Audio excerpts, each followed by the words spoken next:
Hi, I'm Howard Wetsman, Chief Medical Officer of Townsend.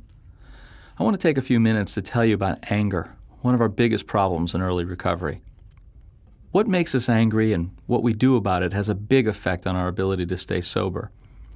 However, before we talk about what to do, we need a new way to look at and understand anger, and while we're at it, emotions in general. Like all emotions, anger is a physical response to a thought or idea. When we get angry, our perception is that something made us angry, but that's not what happens in our body.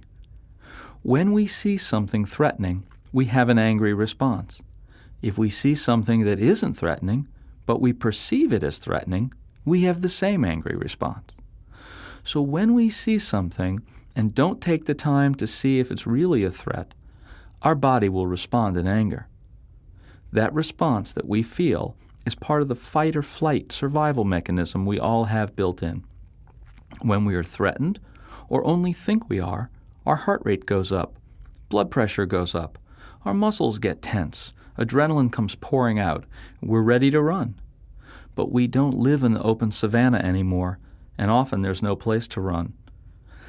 The most important thing to remember is that our bodies don't respond just to things that actually threaten us, but to a lot of things that are no threat at all. Unless we're practiced at checking to see if there's really a threat, we take the cue from our body's response. So our thinking brain doesn't start the anger. It notices the body's response. Our thinking brain doesn't like not understanding things, so it makes up a story about why our body's doing that. That's when we get the idea, hey, that guy made me angry. Let's take a minute to realize that most things that make us angry aren't really threats. For instance, slow traffic, someone telling us a truth that we don't want to hear, someone else being mad at us, are all examples of this. When we have a way to process the feeling, to find out what's really going on, we gain power. So what's the solution? Well, for people with addiction, and even people without addiction, the best solution is a spot check inventory. It's a quick way to work steps 4 through 9 about any particular emotional disturbance. Since we're talking about anger, let's do an example with anger. With practice, you can do this in your head, but to start, let's do it on paper. Make 5 columns. In the first column, I put who I'm angry with. In this case, I'll put Bob. In the second column, I'll put why I'm angry with Bob. In this case, I'll put he called me an idiot. In the third column, I put what of mine is affected. Our choices here are personal relationships, self-esteem, ambitions, or security. In this case, it affected personal relations and self-esteem. In the fourth column, we put how I put myself in a position to be harmed by Bob. Now, a lot of people get confused about this.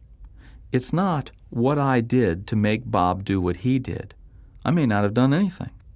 It's what I did to put myself in a position to be hurt or disturbed by what Bob did. In this case, I thought Bob's opinion of me mattered, and I wanted everyone to like me. In the fifth column, we put things that are true about us that keep us doing things in the fourth column. In this case, I can put, I don't like myself, and I don't think anyone else will either. I don't trust my higher power to protect me, so I need everyone to like me so no one will hurt me. So what did we just do? We did step 4 and the first part of 6, skipping 5 for a little while because we're still alone with what happened. If we were with someone trustworthy, we could do this in order, but we don't need to wait for that person. Now we do the rest of step 6. We found out 3 things. I don't like myself, I don't trust my higher power, I'm afraid of what other people think of me. The first thought is that that's easy, of course. I want to be rid of those things. But give it a good thought. If they're still there, there's probably a reason we didn't let go of them already. One thing we can do is draw up another list. This time we use 2 columns, pro and con. We can list the things that are true about ourselves and put down the reasons to keep them as well as the reasons to let them go. That way we can make an actual decision to move on to step 7. Step 7 is asking our higher power to take away these things that are true about us, because we can't get rid of them ourselves. Simple as that. Just ask. Step 8 is making a list of those we harmed and become willing to make amends to them all. Did I hurt Bob when he called me an idiot? Well, I shot him the bird. That was rude. Now we're ready to finish up with steps 5 and 9. We call our sponsor and we say, I'm mad at Bob because he called me an idiot. It affected my self-esteem and my personal relationships. I put myself in a position to be hurt by caring what other people think. I keep doing this because I don't trust my higher power and I don't like myself. I've decided I don't want to be like this and I've asked to have it removed. I shot the bird at Bob and that was rude. I think I should make amends for that. What do you think? And then we follow directions. Simple as that. What we just did was steps 4 through 9 in a somewhat changed up order. It may take several minutes to get through this process the first several times, but the more we practice, the faster we get.